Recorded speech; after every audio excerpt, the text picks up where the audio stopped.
চলে যাওয়ার মধ্য দিয়ে যে জনগণের যে ভালোবাসা তৈরি হয়েছে, যে একটা আপনার আমি বলতে পারি যে মানুষের মধ্যে ইমোশন কাজ করছে, সেই ইমোশনগুলো তো নিঃসন্দেহে বাংলাদেশ জাতীয়তাবাদী দলকে আরো বেশি শক্তিশালী করবে।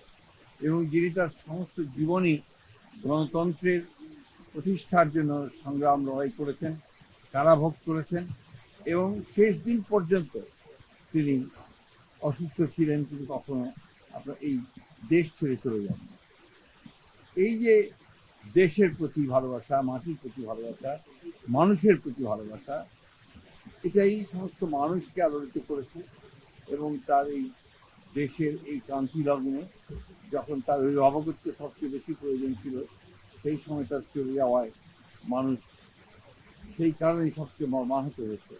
এবং তারা সেই কারণে দেশের একটি নামাজি জানা যায় তো আত্মার মাগফিরাতের জন্য তারা সমবেত হয়েছে, চোখে পানি ফেলেছে এবং অত্যন্ত এই আশা নিয়ে গেছে যে তার চলে যাওয়ার মধ্যে দিয়ে দেশের মানুষ গণতন্ত্রের প্রতিষ্ঠার দিকে যে কর্তব্য পালন করা, সেই কর্তব্য তারা পালন করবে এবং আগামী নির্বাচনকে সুস্থ আবার নিরপেক্ষ করে এই দেশের পক্ষে যে শক্তি আছে আমাদের জাতীয়তাবাদী দল, সেইটা তারা বিজয়ী করবে বলে আমি স্যার, মহাসচিব মাননীয় ভারপ্রাপ্ত চেয়ারম্যানের বাবা নেই, মাও নেই, তিনি কেমন আছেন?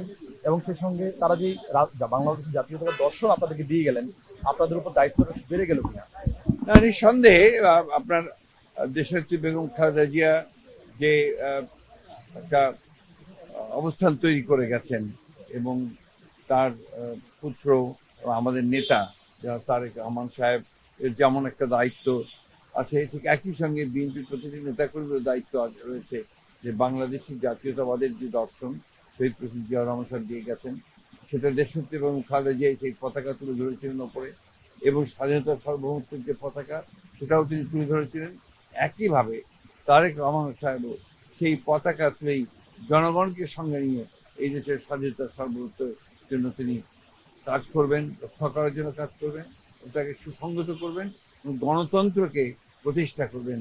এটাই মানুষের প্রত্যাশা। আগামী নির্বাচনে ম্যাডাম যেহেতু নেই, নির্বাচন তার কোনো প্রভাব পড়বে কিনা আপনি বলে মনে করেন? না, আমি তো মনে করি যে ম্যাডামের চলে যাওয়ার মধ্য দিয়ে যে জনগণের যে ভালোবাসা তৈরি হয়েছে, যে একটা আপনার আমি বলতে পারি যে মানুষের মধ্যে ইমোশন কাজ করছে, সেই ইমোশনগুলো তো নিঃসন্দেহে বাংলাদেশ জাতীয়তাবাদী দলকে আরো বেশি শক্তিশালী করবে। স্যার, ফুলখানি থেকে শুরু করে বাকি আনুষ্ঠানিকতা কোনো এগুলো নিয়ে এখনো কোনো হয়নি, সেটা পরে আলোচনা করে।